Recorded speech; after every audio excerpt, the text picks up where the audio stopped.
کرتے ہیں. ہمارے ایک دوست ہیں، وہ ایک دن راولپنڈی کے سفر پہ گئے تو واپس انہوں نے مجھے بتایا کہ میں نے ایک عجیب نظام دیکھا ہے کہ جو ڈرائیور تھا وہ بالکل خاموشی کے ساتھ جو ہے وہ یہاں گوجرانوالا سے پنڈی تک کا سفر کرتا رہا. اس نے کوئی کلام نہیں کیا. عموماً کنڈکٹر کے ساتھ ڈرائیور کو گفتگو کرتے ہیں لیکن اس نے نہیں کیا. لیکن مجھے محسوس ہوا جس طرح زیر لب کچھ پڑھ رہا ہے. میں جب راولپنڈی کے قریب پہنچا تو میں نے اس ڈرائیور کے قریب ہو کر کے پوچھا تو کچھ پڑھتا دکھائی دیتا ہے اور میں تجھے بولتے نہیں دیکھا. تو اس ڈرائیور نے کہا کہ میں خیر سے حافظ قرآن، اور جب بس فیصلہ آباد سے نکلتی ہے پنڈی تک آتے ہوئے میں 15 پارے پڑھ لیتا ہوں اور دن میں ایک پھیرا ہی لگتا ہے. تو جب واپس پنڈی سے چلتا ہوں تو فیصلہ آباد آتے ہوئے 15 پارے میں پھر پڑھ لیتا ہوں. اور میری یہ مشق ہے کہ میں اپنا کاروبار بھی کرتا ہوں اور دن میں ایک قرآن بھی ختم کرتا ہوں.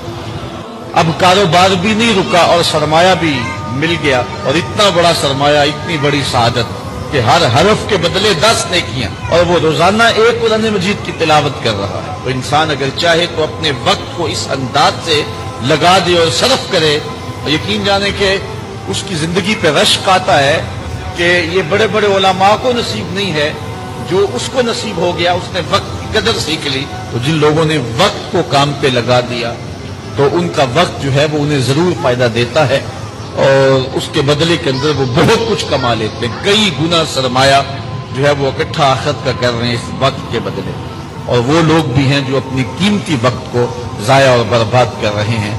زندگی انتہائی مختصر دورانیہ ہے اور ہمیں اس کی ایک ایک سانس کے بدلے کوئی اچھائی ساتھ جوڑ دینی چاہیے. ہم اپنا بہت سارا وقت ضائع کر دیتے ہیں. بعض کا ہم دین کی بات کریں تو کہتے ہیں جی وقت ہی نہیں ہے. آج کل قرآن مجید کی تلاوت کا اگر مزاج ہم دیکھنا چاہیں تو کسی زمانے میں لوگوں کے پاس حالات ایسے تھے کہ ہر نماز کے بعد مسجد میں لوگ قرآن مجید کھول کے بیٹھ جایا کرتے تھے. حضرت امام اعظم امام ابو حنیفہ علیہ رحمہ آپ ماہ سیام میں 63 قرآن مجید ختم کیا کرتے تھے. 30 دن میں 63 قرآن مجید. ایک دن کو قرآن مجید پڑھتے، ایک رات کو پڑھتے. مہینے میں 3 قرآن مجید تراویح میں ختم کرتے. تو اس طرح ایک مہینے میں 63 مرتبہ قرآن مجید کی تلاوت کیا کرتے.